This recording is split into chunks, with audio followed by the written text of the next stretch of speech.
All right. Looks like we've got our latest Starchive webinar. So, Richard, so nice to see you again. I love the backdrop. Thanks.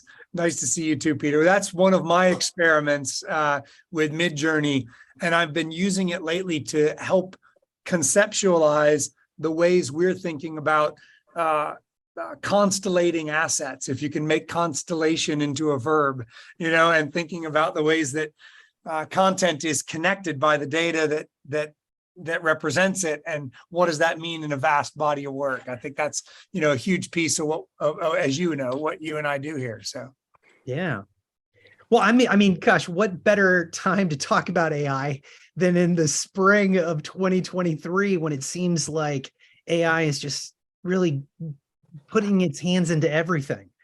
I mean, ChatGPT and some of these other stable diffusion algorithms that are dealing with images are truly revolutionizing things in such fast and creative ways that it's even hard to have a conversation at the beginning of the week, because everything comes true by the middle of the week. And at the end of the week, you're seeing things that you couldn't even imagine have happened. So, why don't we do this? Like, let's paint maybe in broad strokes what's happening both technically and culturally here with AI, and then we can fit ourselves Starchive into this entire new landscape. yeah, absolutely. Well, I'm living and breathing this every day right now. As you know, in my role for the company, as we think about sort of where are we headed in the future, what are those relationships like, who are the partners that we need to make those things true, all sort of in service of our clients, in service of the creatives, and what are the things we need to worry about, right? Like there's, the AI world is super exciting and also chaotic, and there's many facets that we could talk about and think about. We've heard a lot of artists talk about the fear of being copied and infringed upon, and I think that's a really important issue to be addressed. And I definitely am on the creator artist side on that argument, which is, hey, you shouldn't be able to say, hey, do art in the style of Richard Averitt if I've got a bunch of published art out there, and create sort of derivative works of my style without me being part of that, both from an decision-making process and or part of the revenue if I choose to allow it.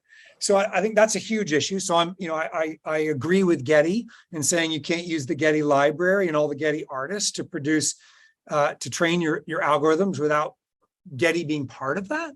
But then there's also the side of will generative AI art replace creators? Being an artist and studying art history in the early part of my career, I don't think so. I mean, my belief is that the human brain is far more magic than the data, and the data is really derivative of the human brain. It's it's going to create new creations that are mashups of things it's seen before. It doesn't really create new ideas. New ideas come from humans, and that's a pro and a con to the AI side. But I do think tactically it's going to change a lot of the jobs to be done. I think there's a role for generative AI, particularly in the marketing side, in the of things, where it's going to do some of the grunt work that we used to pay humans to do, but that wasn't particularly creative work, but was important work to support an organization. And so that probably does mean displacement of some people there. I think that's something we need to pay attention to. And then there's this whole other side, which is the analysis of media content. When you and I started, Peter, we used to always sit around in the Dillon office and say, in our lifetime, it will be possible to pour your media content into a platform like Starchive. And there will be tools, the technology, we didn't call it AI at that moment, but the technology will identify every human in the video or the image, every event along the timeline, every song that's in it, every word that's spoken, and it will create sort of a description about it that includes sentiment. Is it happy? Is it sad? And all of that data that used to require humans to sort of process and describe a media asset like that work would just be done by the machines, and that would unlock all of this opportunity and speed for creativity. And I don't think what either of us could have anticipated is that that day, guys, got here a lot faster than we thought. And we're not all the way there. It's still a little kludgy. It's a little too expensive. It's not fully baked, but man, I thought it was going to be much further out than it was. And I think we have historically, the interesting thing is, I think we see this over time. We're usually pretty bad at predicting what's going to happen in tech in the very near term, the next 1 month, 6 months, a year. But we grossly underestimate what's going to happen over a longer span, 5 years, 10 years, 20 years.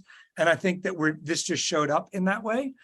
And so I think that there's a lot happening on the ways in which ChatGPT, and I'm going to use ChatGPT the way we use Kleenex today, right? Like Kleenex is not the only tissue you can blow your nose in, but it's the way we describe them because it became the brand. ChatGPT kind of stole the oxygen in the room. And so it's become the way we talk about these kinds of AI tools, but there's actually a bunch of them out there that are, similar. I think ChatGPT's got the lead at the moment, but imagine that there will be a raft of these kinds of AI tools trained on large models, which do more or less.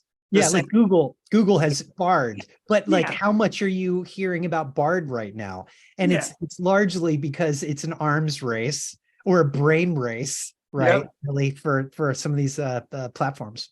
Yeah. So, we'll use that as a way to describe the kinds of things, but know that from a brand perspective, it may not be ChatGPT specifically that we end up tapping. I think one of the things that's really exciting about what we chose to do at Starchive that probably a lot of people don't get, and I think we took it on the chin a little bit in the beginning, when early AI came out and could start adding data into our platform. When we started using AI tools, one of the things we heard a lot from funders and VCs in the ecosystem was, hey, are you guys creating your own proprietary AI? Are you going to have like patents around this? And we said, well, no, we're not. And I think that some people thought that was a disadvantage, but here's the why. And I think we should describe this to our community. There are a couple things. One, that's not our sweet spot. Like we don't have that. We are not data scientists with that unique talent to design, create, and train those models. So that's part one. We either have to go build a team of those people inside or in order to do that. But maybe more importantly, we said, look, I don't think you can predict what data tools you will need tomorrow or want tomorrow to use against your assets. And if you're locked into a platform that has a sort of closed loop system, a proprietary set of tools, then you're cutting off the opportunity to use what might be the greatest tool for you in the future. And so we took this position that if Starchive's role is to be a content hub or vault in the center of your daily universe and work, and it's connected to the creator tools you need to create new content, whether that's Canva or Adobe or Premiere Pro, whatever, and it's connected to the tools that can help you describe and leverage that content, AI tools from a whole variety of systems, whatever they are, then we give you the greatest flexibility over time, and you're better future-proofed, right? Because none of us could have predicted ChatGPT even 24 months ago. But right now, you're going to want a system that's going to have the kind of integration capabilities that Starchive has to use those tools, or you have to yet again fragment your work by taking your content out of your storage environment, putting it somewhere else to get data, and then you've got like all that data, that valuable data, disconnected from the content, right? So all of that at its core is the mission that I think we embraced. I don't know if you want to say anything about that. Oh yeah, no, I totally agree. I mean, to use just a metaphor, right? If AI in today's world is a box of crayons, why focus on building the yellow crayon when you can go buy a pack of 150 different colored crayons and paint with all of them, right? And that's really what we're doing. I mean, what's interesting is they're not calling it artificial creativity. No. They're calling it artificial intelligence because it is learned data in these models that's prescribing things. And also, Richard, because we come from such, deep, rich cultural, creative backgrounds, you in photography, me in, recording and music. What we really learned is that you can go and put on a new lens or adjust your focal point, right? I can grab a different microphone. I could patch into an effects unit. And it was really that kind of thinking that allowed us to see in broader strokes that there's going to be lots of really interesting intersections in AI. And we can use all of this, which begs the question, why use any of it? Like, why even do any of this stuff? Yeah. And I think, for me personally, this is a frontier moment, right? This is get in the back of the covered wagon and go see where this leads, right? But this is also that part of the, I guess, a sign of the times where, I mean, with your backdrop here, and maybe, spoiler alert, Richard didn't grab a bunch of crayons out of the pack and draw this, right? You used, was it Midjourney? It was Midjourney. Yeah, use Midjourney to use a prompt to basically put some information in and really create this. And so, I want to go back, kind of setting this up in like Starchive's position. Our goal, I believe, at least my goal, with wanting Starchive was I wanted to create more things. Like I didn't want to organize. And therefore, I was feeling lazy, not lazy in the sense that I'm not a motivated person, but lazy in the sense that I wanted to do other things, right? I didn't want to have to clean my room. I knew where everything was. And so what's fascinating about right now, and especially as it applies to Starchive, is, okay, if the landscape is building all of these artificial intelligent algorithms, if the ability to detect objects is in version 1, right? And maybe it can see a plate, but it doesn't really know a soup spoon versus a dessert spoon, right? It just says spoon. Well, everything is getting to be, better tagged and better labeled. So we're going to have, not just soup spoons and, dessert spoons, but wooden spoons and pottery and, all of these things that really describe things. And Richard, you said one of my favorite words earlier, and I want to tie this all back and then, hand the conversation back to you, which is this idea of constellation, right?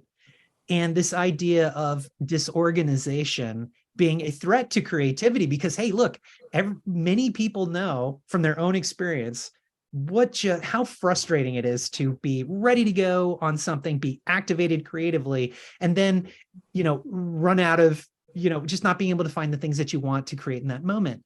And this idea of being organized really required lots of effort and lots of maintenance. And so if you're in a period of time where there's less time, we're feeling really stretched because there's so many tasks and there's more objects, there's just no possible, I mean, in a second, you're going to tell us about a friend who's generating all of these images in AI. And it's like, oh my gosh, you couldn't even have snapped as many pictures in one single day. And now it's just creating it like this. So, we're at a cultural crossroads. We're at a place where this is very much a frontier moment. We just don't know. And there's a lot of discussion about when do you cap this off?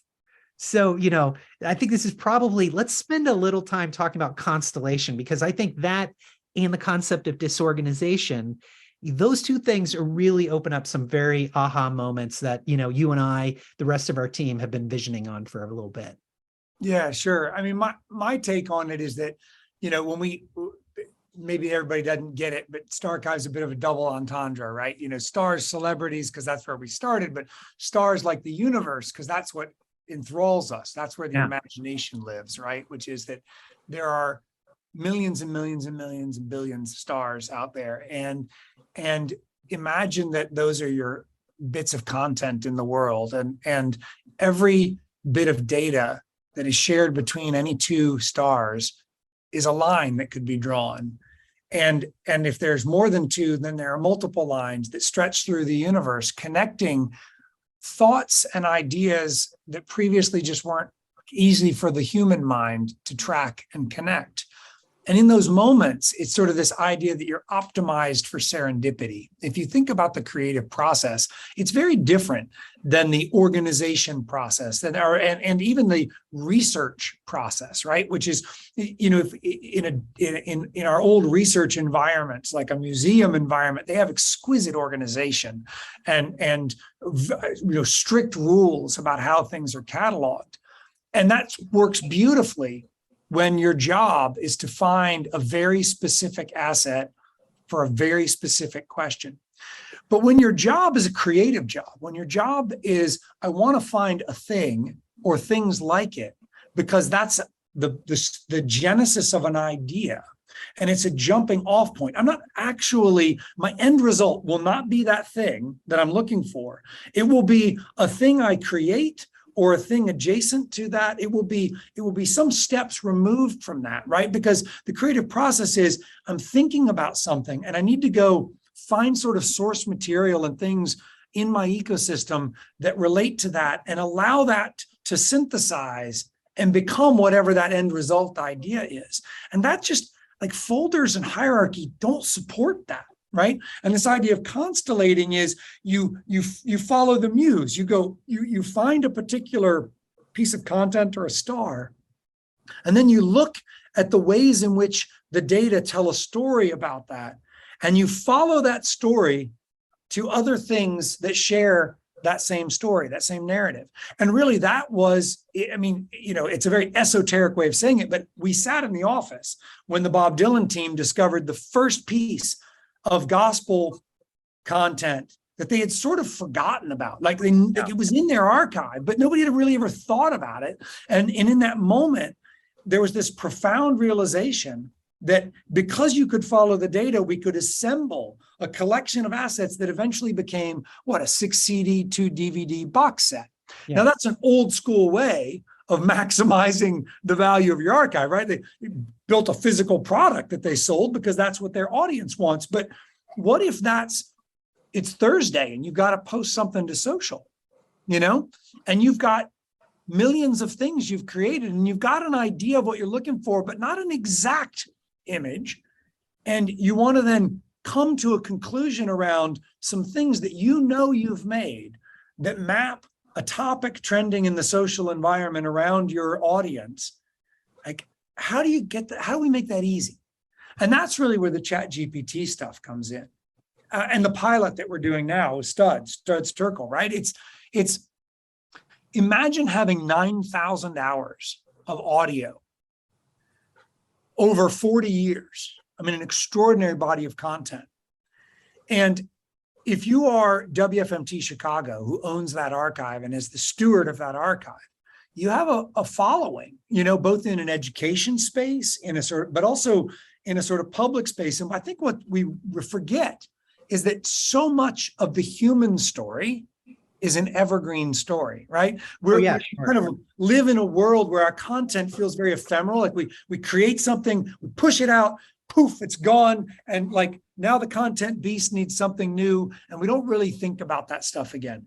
But so much of what we create has resonance far beyond that and deserves to be revisited. And so if you're the Studs Terkel archivist or team, and you've got 9,000 hours of stuff, and in your social channels, they're talking about the chaos of this moment in our politics, right? We've got a president who's being indicted. We've got the infighting between the parties, and there is almost certainly something in 40 years of Studs' career where there were really profound conversations that would be related to the sort of social crisis that we're in. But in real time, going and searching through 9,000 hours of stuff to find not just an interview, not an hour-long interview, but 30 seconds or 3 minutes of stuff is like, it's just a task no human can do. And Richard, not only is it an impossible task, But there is something to be said by the faster you respond to social comments in real time, you're helping to steer the whole thread of that discussion. If you're the last one piggybacking onto 1,000 thoughts already, right? Yeah. You are not driving that conversation. And so, this is what, with this pilot, with the Studs Terkel Radio Archive is so exciting, is this all happens really quickly. Yeah. Like, and we can go, and I want to take some time in a second to go more deep into that mechanically, because I know a lot of people who are going to be listening to this webinar, have evergreen content, right? Are thinking about, gosh, I got all these hard drives I've been creating for all this stuff. What do we do? But what I want to do is I want to pop back up one level. One thing I'd like to add is that, you talk about evergreen content, that makes radio relevant today. You think something is old and dying and has no relevance, but it makes radio, AM, FM waves relevant today. And Tyler, look, AI is making radio waves relevant. Yeah. Get your head around that. Well, and to even extend that thought, what is radio really today?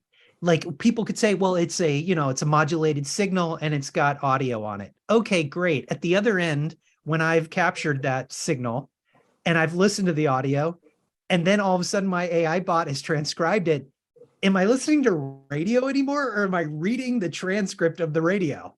And now what's also happening is AI and generative models are taking text off of a page or text off of a prompt and making visual media with it. So, and I think that's also what's so cultural about this, is we've been siloed based on our senses to be like, well, TV is something I can see, radio is something I hear, a book is something I can read. But at the end of the day, all of that material, which is evergreen or not, can be repurposed and transformed across all the formats. Yeah, so video really didn't kill the radio star. Maybe video brought back the radio star. Yeah, we're going to go even weirder than that, Tyler. My phone call this morning with a really well plugged in expert in the publishing ecosystem was extraordinary. And imagine that this makes Reader's Digest relevant again. Like, you want to really make your head pop. Let me just describe what we're doing. Yeah. And we're really early. I want to really caveat here. You're not going to be able to play with this in Starchive yet. Not tonight. And I don't know how soon, but we're trying hard. We're working with an extraordinary partner on the AI side. And the short version is this. One little AI bot's like a listening bot. It's doing a pretty simple job. We point it at certain social environments or communication ecosystems, whether that's LinkedIn or Twitter or Facebook or TikTok, or where it doesn't really matter. Pick the places where your community is already and have it watch and listen, right?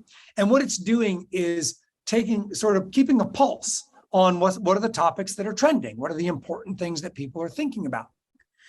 On the other side, we've taken a ChatGPT-like AI tool, and we have literally listened to all these Studs Terkel podcasts, they weren't podcasts then because they were before podcasts, radio interviews, as Tyler said, bring the radio back.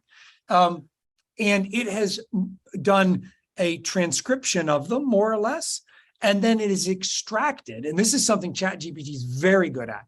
It has extracted these key, profound moments, right? The moments where something important is said, and it's shockingly good at pulling out statements or few moments of conversation that are really meaningful. And it is kept those attached to the timeline, so it's more or less made a clip of those, for lack of a better word. And it's indexed them and kept them like its own separate index of what's available. And so when this, on some chronological moment, when this information comes in saying, hey, here's what's trending, right, in our social environments, let's go look at that index of powerful statements or moments in the Studs Terkel archive and match them up And it's saying, these are a couple of examples that we think are really relevant. And now here's the really cool part that honestly, I didn't know until Monday of this week when I got to see the first tests of this. It can suggest those, but more in like just shockingly cool, it's taking those clips of audio. And then we're saying, okay, what's the most powerful form of communication in social today?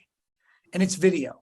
All the stats say that video content, whether it's your story in Instagram or whatever, gets many multiples, the engagement of imagery, which gets many multiples or maybe orders of magnitude multiples over text. And so they're taking that clip of audio content and making a video out of it by using AI. And it kind of has two paths. You can say, hey, make me a video with kind of meme content, meaning I'm going to have this audio play back with some text overlaid and maybe some meme imagery, think Giphy, right, to tell the story, so that I now have a short clip, 30 seconds to a couple minutes long, of sort of illustrated, generated video to publish to social. Or you could say, look at a repository, an open library of content, think of it as B-roll. So it's not like Studs Terkel video content, but content that lines up with the narrative that's being told in this audio, and it's creating, some sort of background video while the story is being told. So that in the end, what's being recommended to the Studs team, or will be when we finish this pilot, are little generative video clips ready to either edit lightly or publish to their social feeds more or less in real time. And so like your head starts to blow when you think about where that's headed. And most of you have probably heard, we're now using ChatGPT and Midjourney like tools to also do truly generative video, meaning just make original video content, that's all, CG, from this, that matches this audio, that I could then publish. It's not really good enough or cheap enough yet, but it's getting there. And if you then extend one layer further removed based on this conversation I had this morning, if you can do that, and really what you're doing is you're doing it from a transcript, and then you're just grabbing the audio content that relates to that transcript. Why couldn't you do that on things that never had an audio track? On blogs or Reader's Digest articles or whatever, and use the AI to just generate a voiceover. So now you're actually taking written content and in real time, extracting the meaningful moments, turning it into video or video-like content, ready to post to social, right? I mean, it's sort of like, no, it is just makes your head pop, because we have been so conditioned to work on, like one or two things at a time. And what this is doing is it's normalizing multitasking, because the artificial intelligence is able to create and monitor all of these different channels of conversation. And then it's as if a single person now has an entire CNN newsroom of editing people going to town, doing the research, creating all of these things. And so what is so needed right now are kind of organization systems and storage systems that can automatically capture all of this stuff. Remember, we're going to come back and talk about your friend who's doing all of the AI generative art. And it also brings up this whole idea that, gosh, and this really speaks to the constellation part of Starchive's, product promise, for lack of a better word. Because if you were going to go into the old paradigm of dealing with the folder, and now you've got a single radio interview that's touching on topics that span 15, 20, 30 different threads in real time, like, what are you going to do? Are you going to start 30 different folders per thread with this stuff? No. That doesn't work like that. One of the things why we call it constellations is because one of the particular, points of a constellation is really the boot of another constellation, which is the hand of another constellation. Tyler, just give me 1 second to finish this thought, which is, it is in the old ways of hierarchy, because I would have a single record or I would have a single book, right? I could have a single shelf because I had a physical object. Okay, so now here comes digital, right? And digital blows away the concept of the shelf. And now all of these relationships are maybe a one-to-many relationship, right? Maybe that single interview is actually related to multiple things. And now the complexity of adding the many-to-many relationships, which is kind of what Richard's backdrop is, right? It's really creating these different vantage points. And constellation is really cool because you can see the Big Dipper in the sky because it's got a number of stars that make the Big Dipper. If you were just looking at one of those stars, it would just look like a single dot. And so what we're seeing come out of the constellation of both data and of media are these more macro creative things, right? That are not just doing that, but are tying everything together. Tyler, I know you want to jump in. Go ahead. So here's my question. So I've got 10 years of the Rowdy audio podcast. Can I drop it into this pilot and then have those podcasts turned into videos? So the short answer is soon. And I said earlier on, I wasn't sure, you can't use this today in Starchive, but Right. To be clear, this is not years away. This is months away. I think we'll have a publicly available beta version of this by, well, gosh, I guess we're already starting Q2. We might be 6 months out, but maybe not. It's just a little hard to tell, right? The hard part is not, like all of the capabilities exist.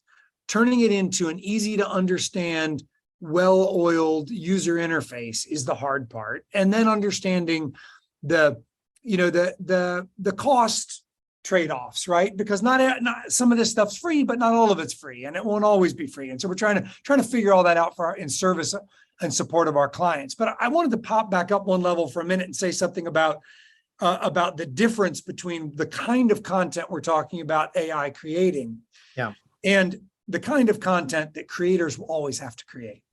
So if I watched a favorite YouTuber or TikToker, the real value is in the stories they tell, right? The things that come out of their head, the way that they put stuff together. I'm not talking about them using AI to tell those bigger stories.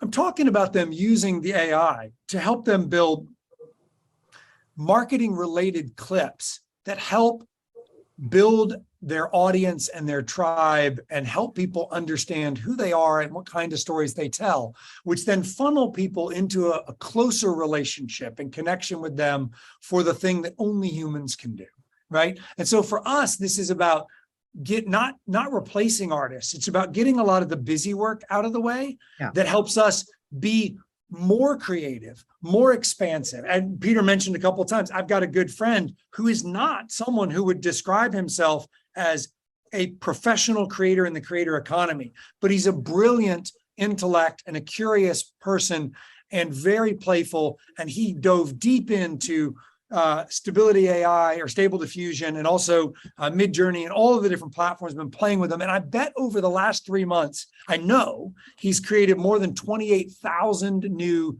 unique images. And I mean, they're good. These are not like crappy. He's learning these systems well enough to really make some very interesting stuff.